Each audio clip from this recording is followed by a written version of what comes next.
Non? Alors, on va continuer après ces chants sur la joie de Noël. Et c'est vrai que c'est un sujet tellement rempli de joie. Il s'agit de Dieu qui est descendu pour nous sauver de nous-mêmes. Donc, on va continuer de voir ce Dieu, Emmanuel Jésus, dans notre série Traces, Marc 8, 34 à 30. Ouais. Je vais faire une fois. Même pas. Non. Non. Sur mes notes, c'est pas correct, et ça, peut-être ça, c'est correct. 34, c'est 34 à 38, je pense. Bon. Je fais des erreurs, ne le dis à personne, ok, d'accord. Donc, on fait trace, on suit les traces de Jésus. Dans ce moment, on est dans l'évangile de Marc, verset par verset. Et donc, à la fin, pendant notre 4e chant, il y aura un appel si le Saint-Esprit vous a poussé à avancer, prier, ou vous voulez prier avec quelqu'un. C'est le moment où on vous donne pour régler les choses entre vous et Dieu ou vous et quelqu'un d'autre. Et donc, ça c'est à la fin, mais avant, on va voir notre passage. Alors, quand quelqu'un est petit, quand quelqu'un est jeune, il est tout à fait normal de ne pas trop penser aux questions très profondes, des questions existentielles, des questions comme « qui suis-je » ou « quel est le but de ma vie ?» Ça ne va pas entrer j'espère, dans l'esprit d'un petit gosse. Alors peut-être pour quelqu'un d'un certain âge, et tant mieux. Peut-être pour un petit, des questions les plus difficiles seront « qu'aurais-je comme cadeau pour mon anniversaire ?» Est-ce qu'un tel m'invitera pour son anniversaire? Une question plus profonde et difficile. Est-ce que je mange à la cantine aujourd'hui? Ça, c'est des questions difficiles pour les petits. Ce n'est pas pour quelques années, c'est plus tard où on commence à comprendre la gravité de certaines questions comme « que ferais-je avec ma vie? Selon mes compétences et ce qui m'intéresse, quel sujet devrais-je choisir? » Et la bac. Oh, ouais, attention. Quand un enfant arrive à ce stade de poser ces questions, des parents, des adultes seront disponibles afin d'aider quelqu'un qui doit commencer de poser des questions plus lourdes. Mais si on revient à la question « quelle est ma raison d'être ?» Faites attention à qui vous posez la question.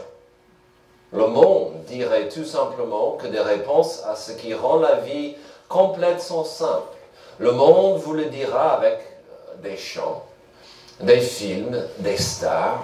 Ils seront d'accord que le but de la vie, votre raison d'être, tournera autour des 3 P. Plaisir, pognon, prestige.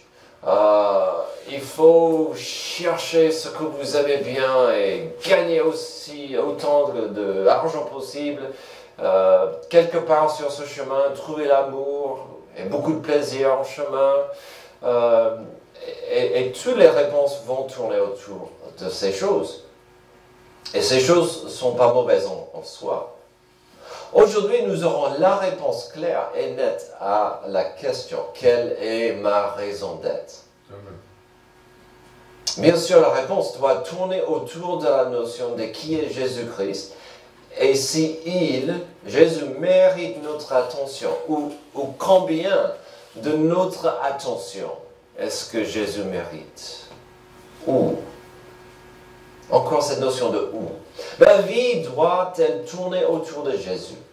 Jésus va dire autant dans notre passage. Si je devais résumer notre passage du jour dans une image, ça serait de ce t-shirt. Vous le connaissez peut-être. Parce que c'est ce qu'on a demandé à nos candidats de baptême de porter pour notre dernier baptême. Il y a un petit jeu de mots là.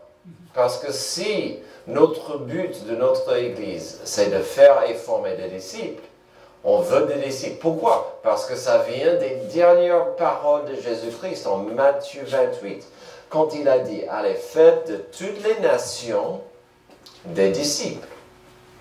Et après, il a dit, en les baptisant dans le nom du Fils, du Père, du Saint-Esprit, et enseignez-leur tout ce que je vous ai prescrit. Donc, notre but de notre Église, c'est de faire et former des disciples. Et donc, il y a cette notion de suivre, mais d'être. Et donc, il y a ce petit jeu de mots pour nos candidats. Je le suis, je suis Jésus, et je suis aussi un disciple. Je veux être un disciple qui suit Jésus, qui suit le modèle du baptême. Donc, j'espère, on a beaucoup plus, j'espère de pouvoir avoir un grand baptême au printemps. Si ce n'est pas avant. Amen. Amen. Alors, de le suivre ou pas? Telle est la question. Selon Jésus, cela commence avec une invitation universelle. Verset 34. Puis il appela la foule avec ses disciples, il leur dit, si quelqu'un veut être mon disciple, qu'il renonce à lui-même, qu'il se charge de sa croix et qu'il me suive. Le début du verset 34 est fascinant. Combien de fois avons-nous remarqué que quand Jésus voulait dire quelque chose d'important à une multitude, il leur parlait en parabole? C'est un peu bizarre, c'est un énigme. C'était important, il le disait en parabole, mais il disait pour ceux qui ont des oreilles, qu'ils entendent.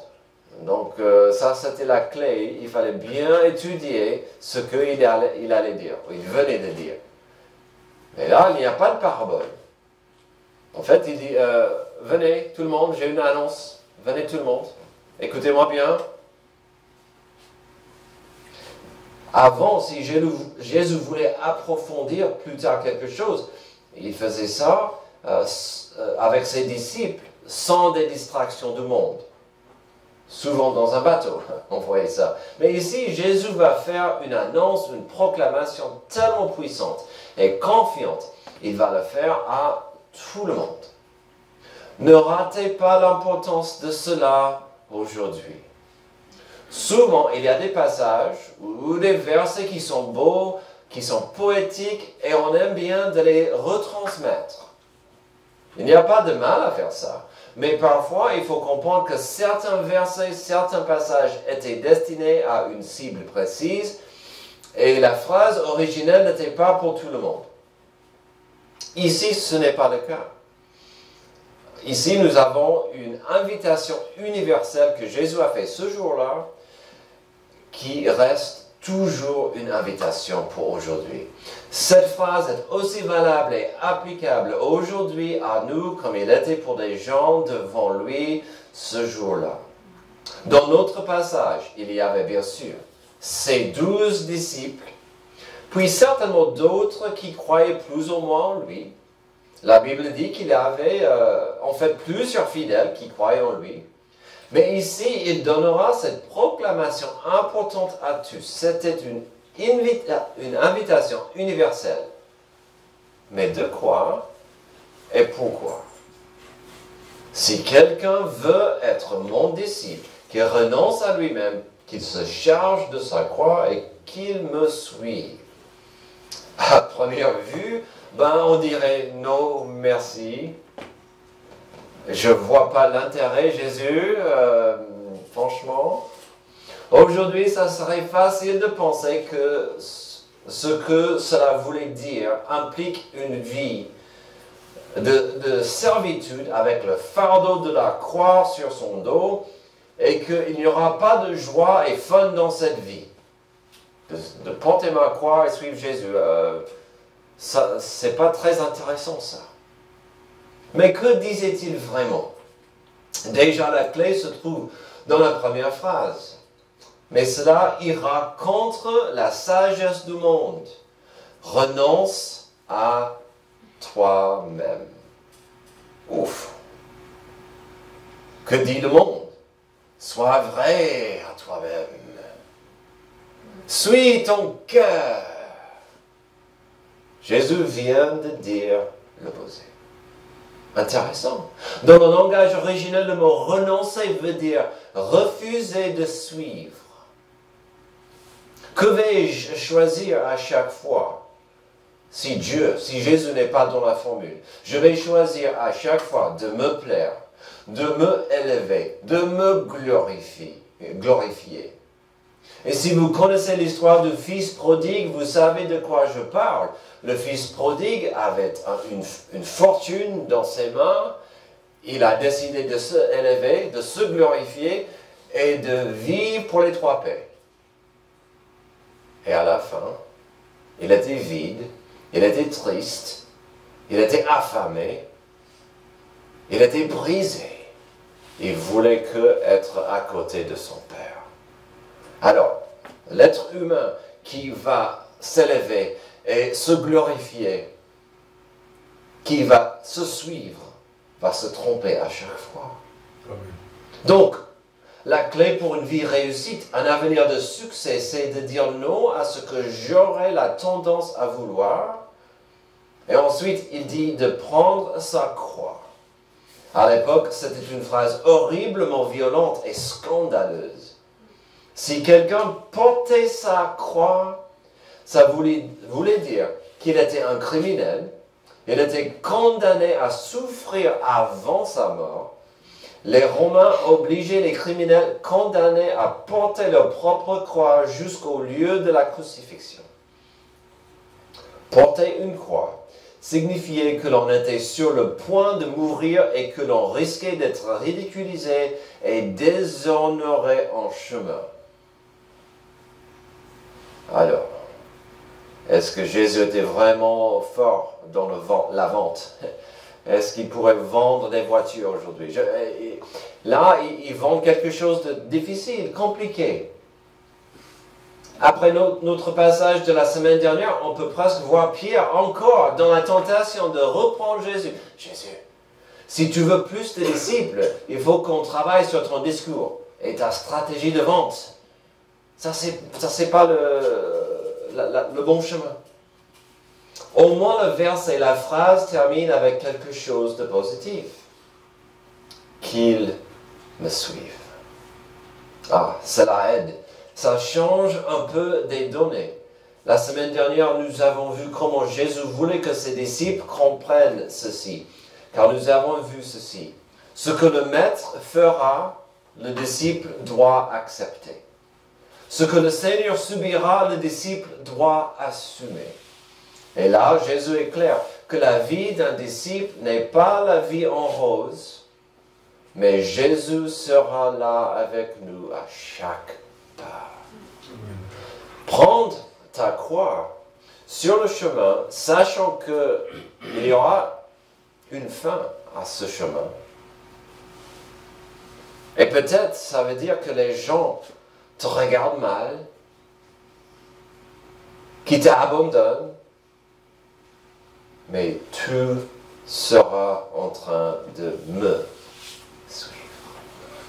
Il n'y a pas une route plus belle que cela, de suivre derrière Jésus.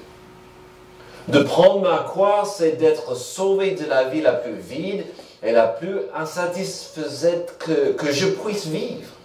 C'est une invitation à débloquer la meilleure qui soit, car même si c'est en route, c'est vers une destination finale, c'est fait avec le Seigneur.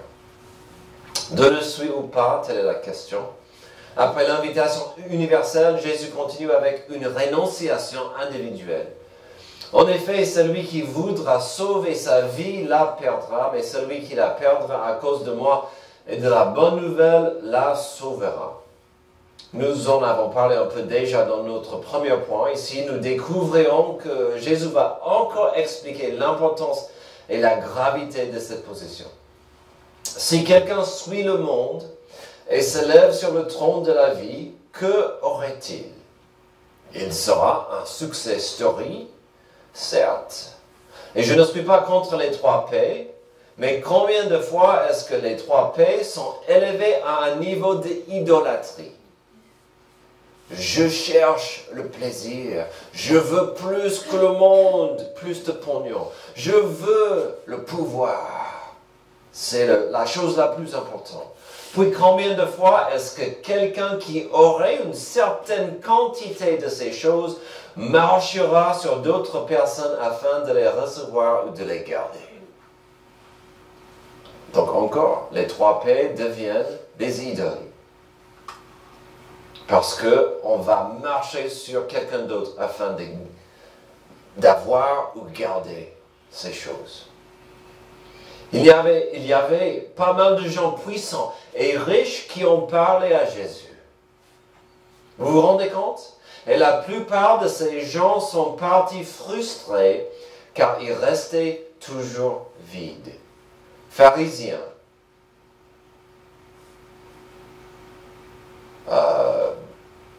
Pilate, le jeune homme riche. Il y avait tout un tas de gens riches qui ont parlé à Jésus, qui étaient frustrés, car ils ne pouvaient pas renoncer à leur plaisir, leur pouvoir, leur pognon. Alors l'autre verset dit que celui qui veut sauver sa vie la perdre. C'est un moment propice de poser la question, au moment de la mort, que peut-on amener avec soi? Quand quelqu'un riche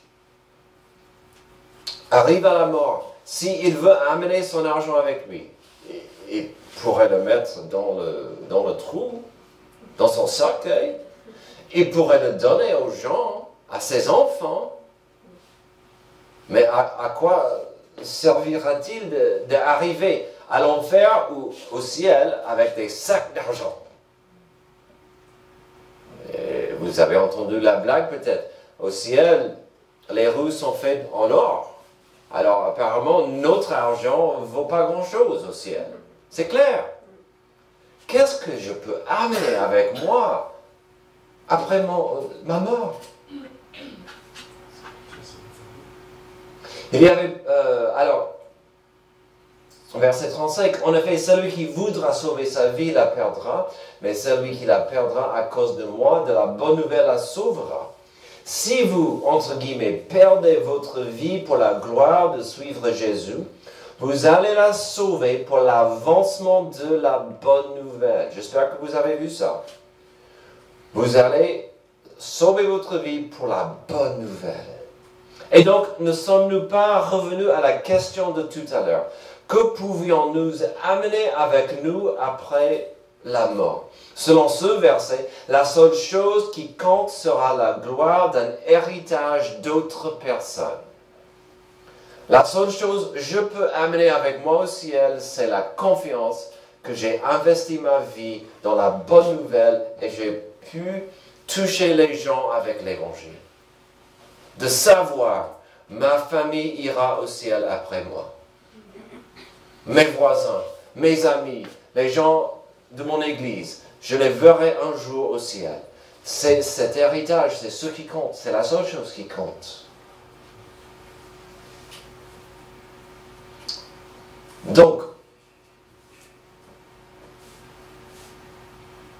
selon ce verset, c'est ça ce qui compte, cet héritage. Quelle est la valeur d'une âme? Ça sera la suite dans la pensée et la proclamation de Jésus. Mais avant d'avancer à la suite, voyons de près ce que nous avons vu jusqu'ici. Le commandement de Jésus de prendre sa croix et de me suivre est donc un appel à l'abaissement et au sacrifice de soi. Il faut prêt à mourir pour suivre Jésus. Mourir à soi-même est un abandon absolu à Dieu. C'est comme Jésus disait, ne vous laissez pas tromper en pensant que vous savez de manière indépendante ce qui est le plus satisfaisant pour vous. Au contraire, venez avec moi sur un chemin sans retour. Ne laissez pas ceux qui vous critiquent vous faire quitter ce chemin. Suivez-moi parce que je veux que vous soyez avec moi et que je veux être avec vous. Et dans cette relation, vous trouverez la vie telle que la Père et moi l'avons planifiée pour vous. Et rien ne peut être meilleur. Ce chemin avec Jésus. Une autre façon de voir cela, c'est comment plus tard l'apôtre Paul l'a exprimé au Romains 12, 1 et 2. Chose qu'il a dit était la clé à une vie réussite. Je vous encourage donc, frères et sœurs, par les compassions de Dieu, à offrir votre corps comme un sacrifice vivant, saint, agréable à Dieu. Ce sera de votre part un culte raisonnable. Ne vous conformez pas au monde actuel, mais soyez transformés par le renouvellement de l'intelligence afin de discerner quelle est la volonté de Dieu, ce qui est bon, agréable et parfait. Comment? En disant, je me donne à Dieu en tant que sacrifice vivant. Je prends ma croix. De le suivre ou pas, telle est la question.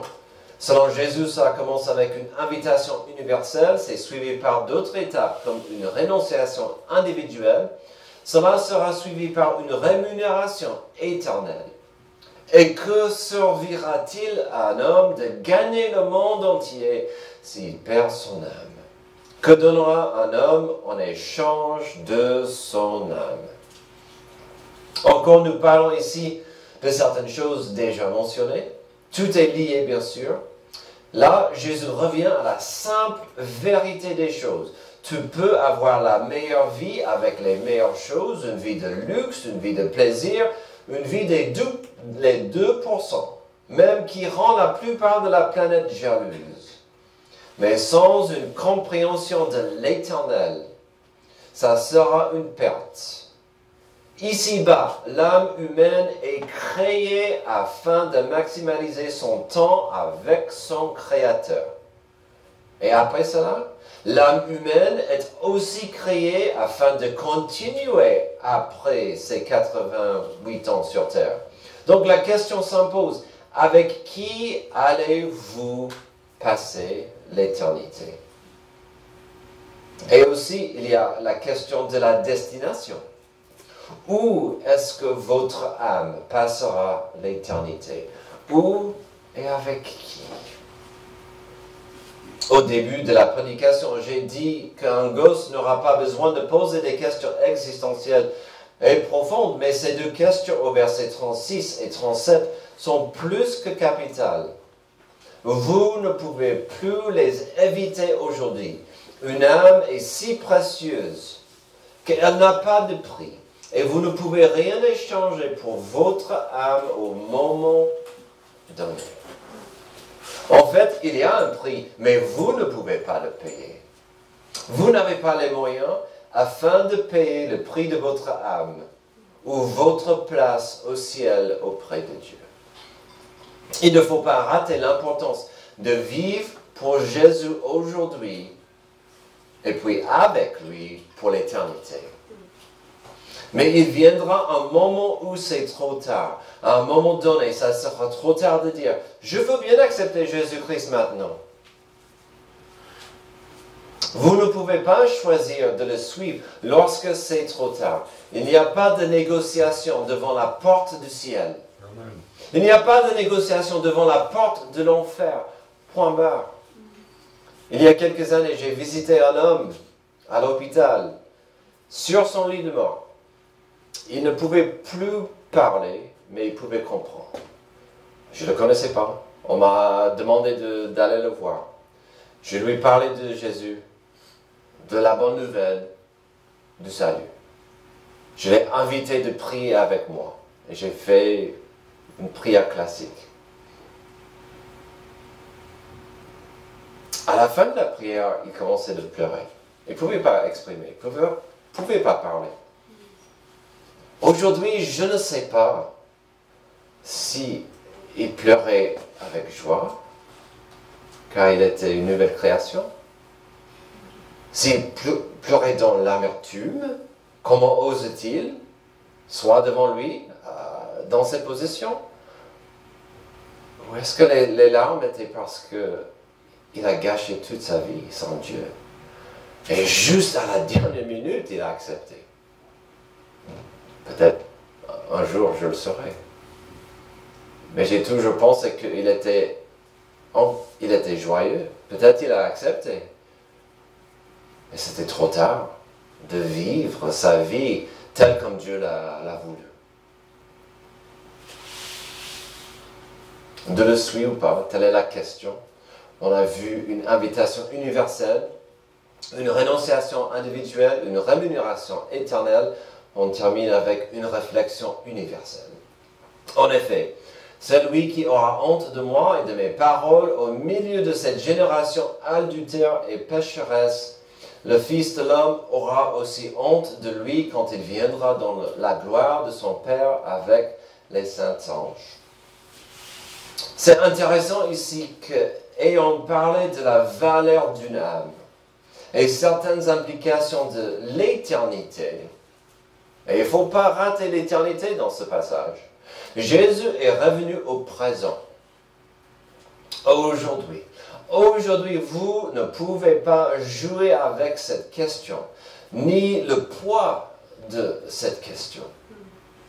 Donc, parlons un instant de cette réflexion universelle. Et oui, on verra l'importance des deux sens du mot. Réflexion, changement de direction des ondes, comme lumineuse, sonore, qui rencontrent un corps interposé. Ou retour de la pensée sur elle-même en vue d'examiner plus à fond une idée, une situation. Réflexion. Qu'est-ce qui va rebondir? Jésus dit clairement que si aujourd'hui ou demain, quelqu'un aura honte de lui, cette action rebondira. Il y aura la réflexion triste et malheureuse qui arrive. Ce sera un miroir qui reflète la vérité dure de la réalité dure. Que quelqu'un avait son opportunité d'accepter Jésus-Christ et il a dit non, merci, je refuse. Afin de mieux comprendre cette notion d'avoir honte de Jésus, j'ai lu ceci, qu'il a expliqué très clairement. Déshonoré fait référence au fait d'être déshonoré, d'apporter une honte appropriée qui corresponde à l'erreur de s'identifier à tort avec quelque chose. Donc à un moment donné, de dire, je pourrais m'identifier, accepter ce que dit Jésus, je préfère de m'identifier à d'autres choses. Et Dieu, dans son amour, nous donne la grâce et la liberté de refuser. Et nous revenons encore sur le thème que nous avons vu sans cesse les 2 dernières semaines. Qui est Jésus? Que ferai-je avec Jésus? Mérite-t-il mon attention ou même mon adoration? Ici, dans ce verset puissant, profond et terrifiant, nous voyons qu'il y a très peu de place pour l'erreur. En effet, celui qui aura honte de moi et de mes paroles au milieu de cette génération adultère et pécheresse, le Fils de l'homme aura aussi honte de lui quand il viendra dans la gloire de son Père avec les saints anges. Il y a de la bonne nouvelle dans ce passage et d'une mauvaise nouvelle. Car il dit, cette génération pécheresse. Si j'ai dit tout à l'heure que cette invitation est toujours applicable aujourd'hui, ce verset est toujours applicable aujourd'hui. Il parle de notre génération, aujourd'hui. La bonne nouvelle étant qu'aujourd'hui n'est pas trop tard, car Jésus n'est pas encore revenu dans toute sa gloire pour instaurer son royaume. Comme nous avons parlé tout à l'heure, il viendra, il va juger. Mais ce n'est pas encore arrivé. Pas aujourd'hui. Aujourd'hui. Notre monde dit aujourd'hui qu'il faut vivre pour soi, mais les valeurs de notre monde moderne reflètent combien nous sommes vides et vains. Jésus a donné un avertissement important ici. Il faut refléter Jésus dans votre vie ainsi que sur votre chemin, parce que vous êtes en principe sur le chemin avec lui. Mais faites attention de ne pas refléter l'attitude du monde vis-à-vis de Jésus-Christ. De dire, non, je préfère de vivre ma vie comme si Jésus-Christ n'a pas existé, et comme si il n'existe pas. Cela serait une erreur qui brisera le cœur de Dieu, car le prix pour votre paix avec Dieu a été payé. Ce prix terrible que vous ne pouvez pas payer, c'est déjà payé. Nous avons vu un des passages les plus importants dans toute la Bible. Que faire avec Jésus? Si vous pensez que ça peut attendre, si vous pensez qu'il était gonflé de lancer une telle proclamation, si vous pensez que le prix de suivre Jésus est trop élevé, je demanderai si vous pouvez vivre sans nourriture. Pouvez-vous vivre sans eau? Pouvez-vous vivre sans lumière? Pouvez-vous vivre sans direction? Pouvez-vous vivre sans protection? Ce n'était pas inutilement que Jésus a proclamé qu'il était toutes ces choses. Nous avons vu ça en Jean, il y a quelques mois. Jésus a dit, il était le pain de la vie. Il était l'eau vive. Il est la lumière du monde. Il a dit, il est la porte et le bon berger. Il est le chemin, la vérité et la vie. Il a aussi dit, il est le cep. Il est le moyen, ce dont on est lié à Dieu. On est adopté, on est vivant en Dieu. Il a enseigné ces choses parce qu'aujourd'hui et demain, nous en aurons besoin. Il y a trop de gens qui pensent qu'ils peuvent trouver la satisfaction dans cette vie sans ces éléments. Mais Jésus-Christ est venu sur terre afin de nous offrir une vie abondante sur le chemin que Dieu a préparé pour nous. Sans lui, on restera perdu dans l'obscurité. Ne voulez-vous pas agir aujourd'hui de suivre la seule espérance qui soit? Prions. Merci Père éternel pour cette invitation qui n'est pas facile, mais elle est précieuse. De suivre ton Fils, d'accepter cette vie riche et abondante que tu nous donnes. Aide-nous à comprendre que nos valeurs sont trompeuses. Nos idées peuvent nous facilement nous mettre à l'écart. Aide-nous à garder Jésus sur le chemin, en tête, dans notre vision. Que nous soyons tes disciples. C'est dans le nom que je prie de Jésus. Amen. Amen.